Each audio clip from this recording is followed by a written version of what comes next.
The Masterverse new Eternia Whiplash has looked amazing from afar and in pictures, but now that I have it in hand, has it lived up to those expectations? Keep watching to find out on this episode of Geek Dad Life. I want to thank Mattel for sending this Whiplash figure for free for me to review, and they ask that whatever I share reflect my honest opinion. I've been obsessed with this figure since I first saw him at the German toy fair Spielwarenmesse in February. I loved how imposing it looked on the shelf, and I also really like the new armor that they use with this new Eternia release that harkens back to its original concept art, but they updated it to be more of a functional armor for the figure. Fast forward to today, and I'm really excited to have this figure on my review desk. Starting with the packaging, it is the same size as a few of the other deluxe figures we've gotten so far, like Too Bad and Beastman. I've never been a huge fan of Masterverse packaging, but I do always like that they include original art on the front and the side. While it is not Nate Barch level quality of art, it's still a really nice look, showing both the more classic Whiplash as well as this new Eternia version.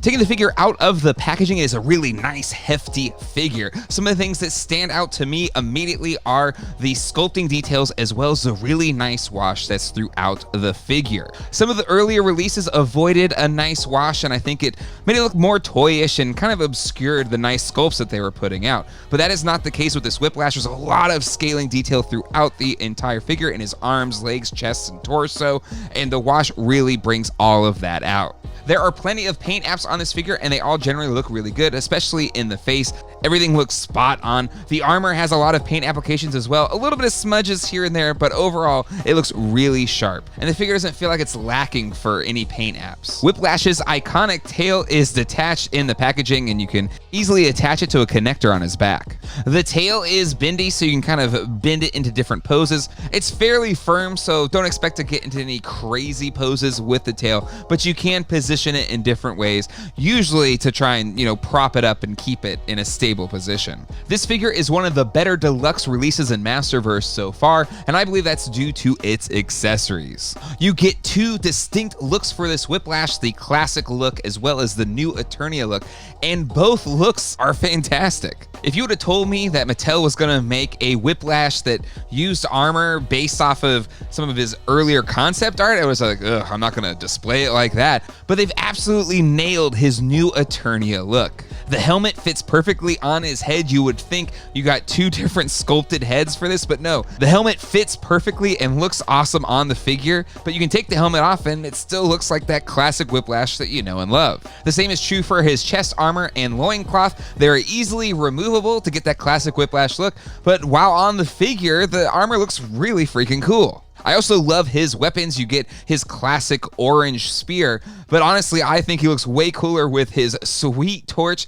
that has a flame effect that you can leave on or off. They both look great. I think I prefer it with the flame effect on, and then he has a sweet axe as well. So while I more often than not prefer classic looks for figures, I actually am going to have my new Eternia Whiplash displayed with this sweet new armor and weapons. Let's move to the area that I'm not so much a fan of with this figure, and that is the articulation. So let me start off by saying I understand adding a huge tail to an action figure can limit some of its mobility.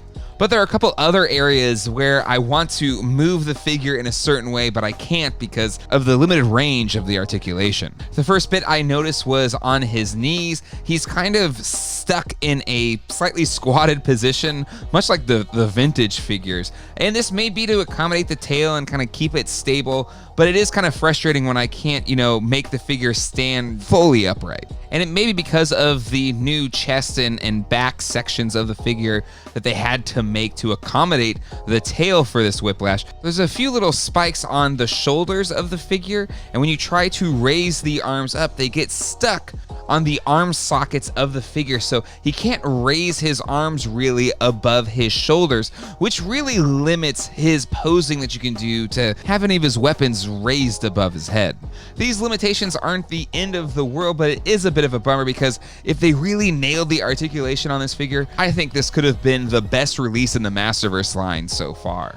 But this new Eternia Whiplash will have to settle for being a really good figure. I think the look is fantastic. The paint applications, the accessories, everything that you get with this figure makes it one of the better deluxe releases that we've gotten so far, and I really do think it's a must buy if you are a modern Motu collector.